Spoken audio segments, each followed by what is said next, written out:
What were the benefits of him being in the army and never around and his drinking and all of that? What did it give you? I guess it made me feel like I was the stable one. What else? That I was the responsible one, that I was the one that kept it together. I was the good person. And do you remember I don't know where you're going with no, this. I'm just, the reason I asked is because you walked yourself into the answer that you brought up in the beginning, and everyone does it. You said in the beginning, safety, reliability, follow through. That's why you picked him. You weren't picking him, you were picking yourself. What you picked is somebody that was completely unreliable, unsafe, and had no follow through because you wanted to be that. That was his gift to you. You're trying to teach yourself how to be that for yourself. And so we pick somebody who has none of that because you're using, this is the manipulative part, we're using them to teach us about ourselves and what we need to do. They become a proxy. So what happens is thank God he's unreliable. Because now what do I get? I get safety. I never have to be vulnerable with somebody who's an alcoholic and never there, right? I get it. What do you get? I provide all of those things for myself. Amen. Now I was looking for it in a person. Amen. Now you tell me where he failed you. He behaved exactly how he was supposed to. And just the way you wanted, because you wanted to teach yourself how to be all these things, and you did it without him. Wow. He's a gift. That's when you confront denial, it's like right there.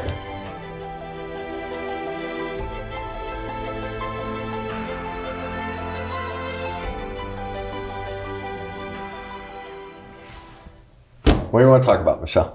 What's going on? Hi, Kenny. Well, as you know, I've been, through the gamut on my journey to self-development for many years, more so since my divorce or my separation over 3 years ago. You're not divorced then? I'm divorced now. Okay. But we separated and that was a long divorce. But so I've read books. I've been through all different types of seminars. I've been through classes. I've YouTubed and just so many different things. And that's actually how I found you, was YouTube and then reading your book and everything. And the biggest hang up, I think, it isn't probably the cause, but it's the thing that I'm hung up on right now is forgiving my ex for being such a, piece of work. And I just wish I could just let it go. It's just this big boulder that I keep chipping away at, and I can't. And I'm willing to accept that I can. I just haven't figured out how to do it. Okay. Give me some more details. How long were you guys married? 9 years. Okay. And why do you think the relationship ended? Why did the marriage dissolve? He was an alcoholic narcissist, and... Did he think he was an alcoholic? No way. Okay. And I was a codependent, and it was a perfect... relationship in that way, but it worked really well for him, not so much for me. That's why I think it didn't work. So what was missing in the relationship for you?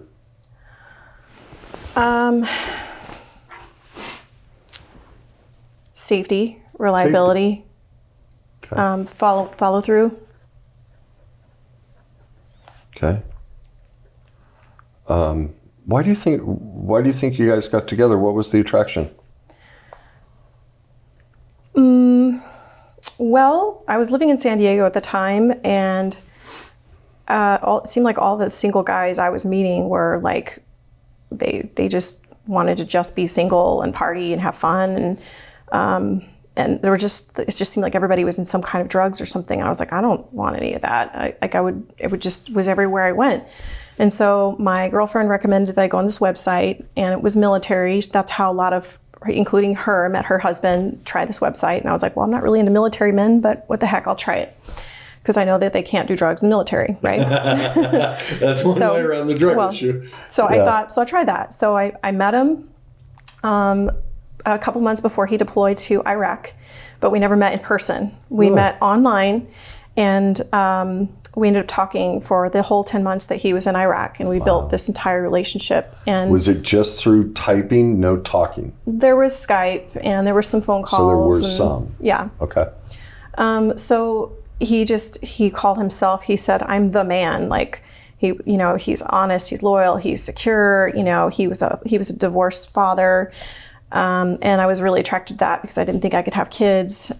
He just seemed like someone who just seemed to have it together, stable, like family man. I was really looking for that. And I was 32 years old and I wanted to have kids. I wanted a family. Yeah. And he wanted more kids? He did, but he was okay that... He was okay that I might not. And so you were okay being a stepmom? Oh, totally. Okay. Yeah. All right. Yeah. When do you think the marriage started to end for you? When I was pregnant with my second child, he had another deployment while we were together. And when he got back, I got pregnant immediately. I was the whole typical, military wife thing. I was working full time, going to school full time. I had a 11-month-old child, and I was pregnant. And he was just partying and coming home late and always saying that he had work meetings and just blowing money. And I'm just like home holding it down, and like even asking him to do the simplest thing like dump the trash or unload the dishwasher was like I was giving him attitude. And I just felt like I'm doing everything by myself and I'm married. Yeah. Yeah. I can see the pain in that.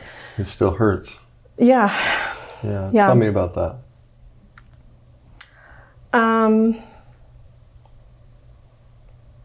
I guess, and it takes me back to, I've already done some personal work and realized that I connect this to my mother, who was into drugs. There was drugs in the home. There was addiction and, a lot of neglect. And I realized that he was her in another part of my life. Yeah. And, I just kind of felt like I was just kind of on my own, even as a child. Growing up. Tell me more about childhood.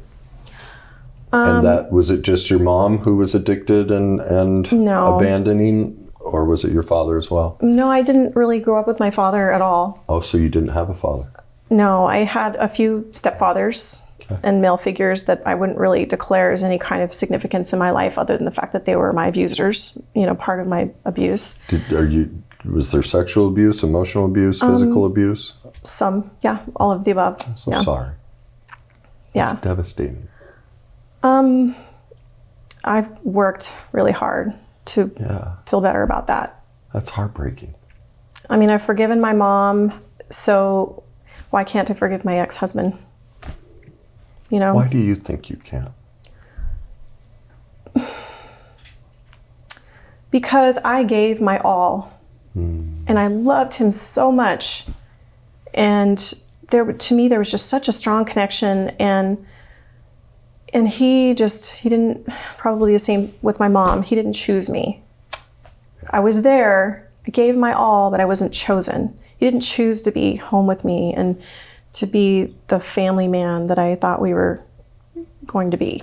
Like my mom, she didn't choose me, Do you hear the correlation you just made? They didn't choose me. Yeah. It's like I, talk about, and we've talked about in group, because of the worst day cycle, we will choose to relive our trauma over and over and over against ourselves because it gets to the denial piece of forgiveness.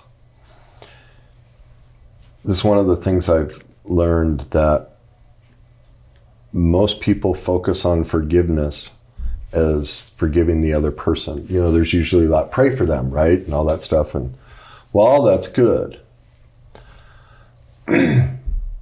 It's been my experience that the person when we can't forgive somebody, the person we can't forgive is always us.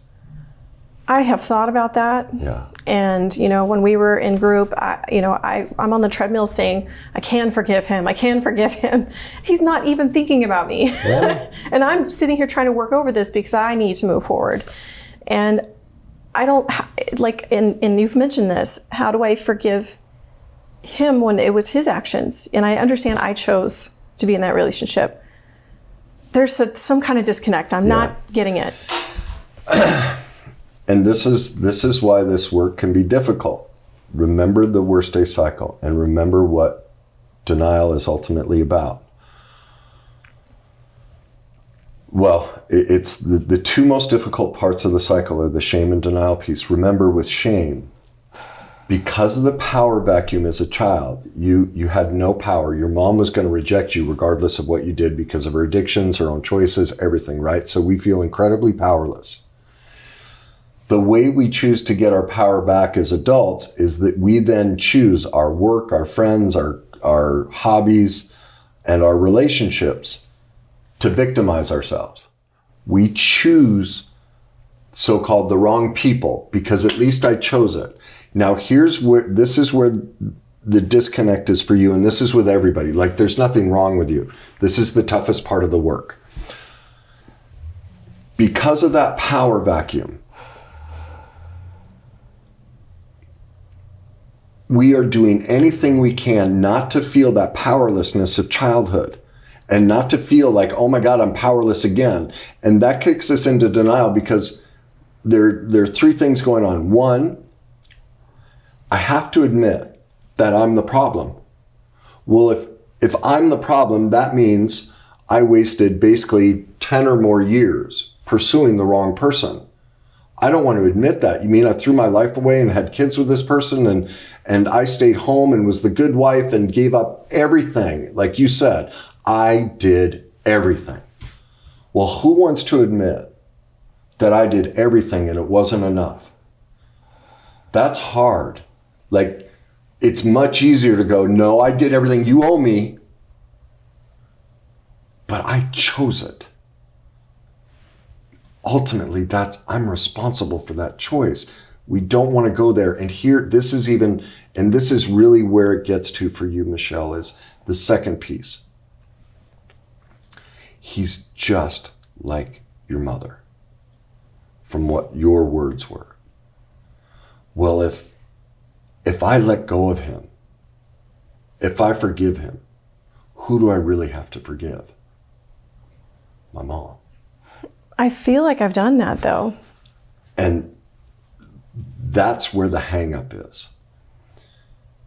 Can you think in childhood? When did you discover your mom was an alcoholic? And tell me more how she performed her abandoning behaviors. I mean, when I was little, she was 17 when she got pregnant with me, and she had me when I was 18. And it even goes further back from that because her father was an alcoholic. So like it's 3 generations, right? Yeah. I think I must have been in high school because... What's your first memory of finding out she's drunk? Just the first thing that comes to mind, I was probably in junior high school. She came home and was throwing up in the flower beds, and I was helping her.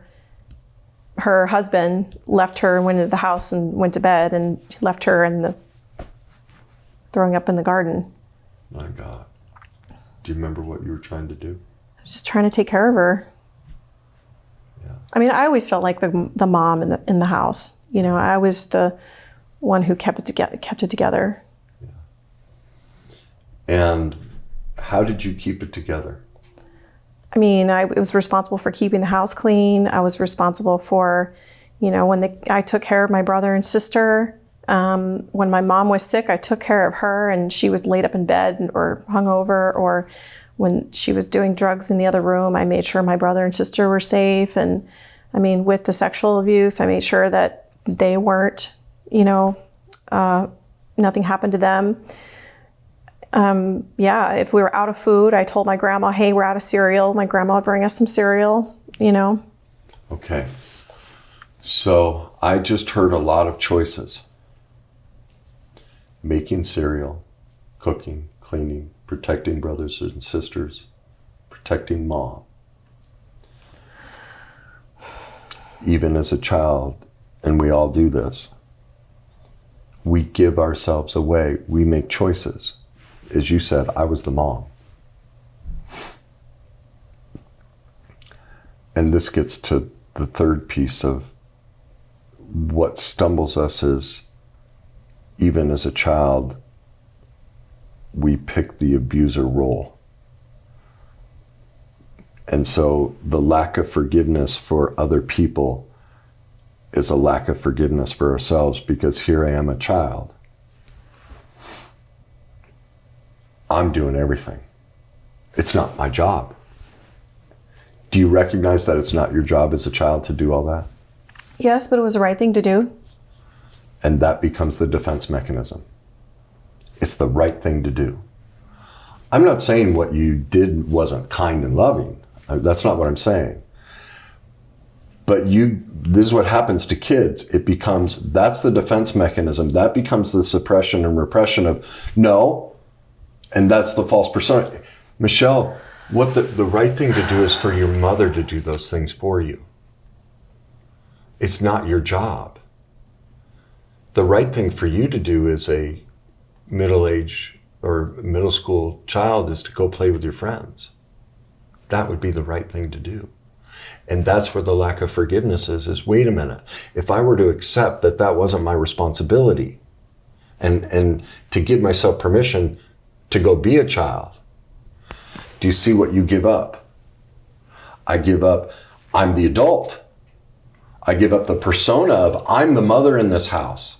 I give up the persona of I'm the protector of everyone and I give everything. And what that also means is I have to give up that I became all these things to try and get my mom to love me. Well, I don't want to let that go. I already felt abandoned. If I give all that up, I have nothing. So I have to justify that it's the right thing to do and I'm this righteous person. I'm not saying you're not. But that's the denial mechanism forcing us to stay here and not look at it and go, you know what? It wasn't the right thing to do. Had I been an adult, like I would never expect a child to do this. This is completely unreasonable. But now as an adult looking back, I'm trying to give you permission to look back and go, oh my God, what I was asked to do was not the right thing. It was the exact wrong thing. See, you've never mourned that. You still think to be a good child, you have to do everything. The answer is in the opposite.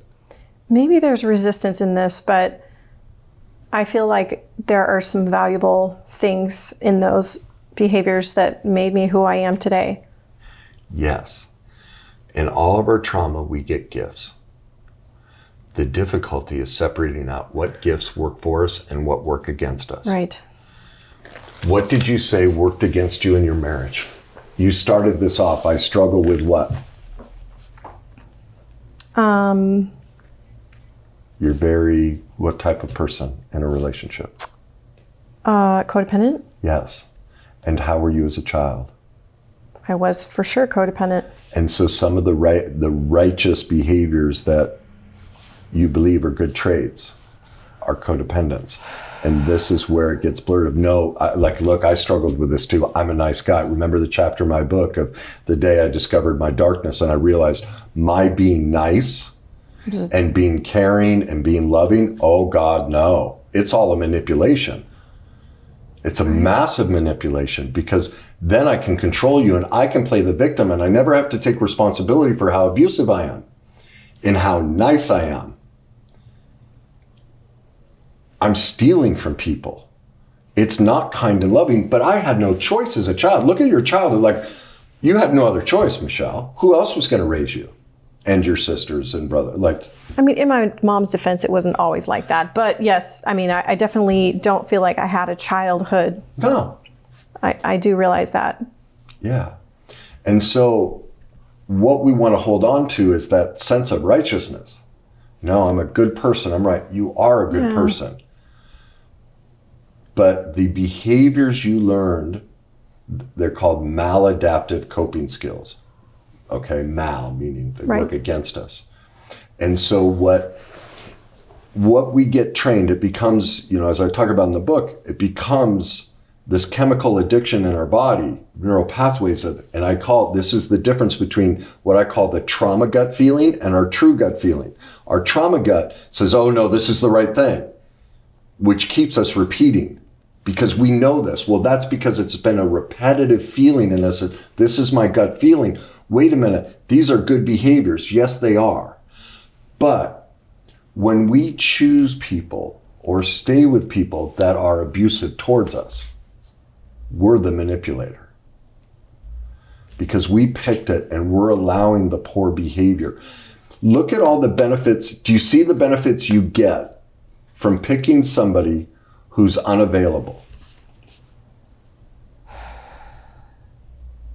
What were the benefits of him being in the army and never around and his drinking and all of that? What did it give you? I guess it made me feel like I was the stable one. What else? That I was the responsible one, that I was the one that kept it together. I was the good person. And do you remember I don't know where you're going with no, this. I'm just, the reason I asked is because you walked yourself into the answer that you brought up in the beginning, and everyone does it. You said in the beginning, safety, reliability, follow through. That's why you picked him. You weren't picking him, you were picking yourself. What you picked is somebody that was completely unreliable, unsafe, and had no follow through because you wanted to be that. That was his gift to you. You're trying to teach yourself how to be that for yourself. And so we pick somebody who has none of that because you're using, this is the manipulative part, we're using them to teach us about ourselves and what we need to do. They become a proxy. So what happens is thank God he's unreliable. Because now what do I get? I get safety. I never have to be vulnerable with somebody who's an alcoholic and never there, right? I get it. What do you get? I provide all of those things for myself. Amen. Now I was looking for it in a person. Amen. Now you tell me where he failed you. He behaved exactly how he was supposed to. And just the way you wanted. Because you wanted to teach yourself how to be all these things, and you did it without him. Wow. He's a gift. That's when you confront denial, it's like right there. Now, I'm not condoning his behavior. I would never condone that behavior. But that's why we pick these abusive people. But no one's shown us how to see what's really happening. What are you discovering right now?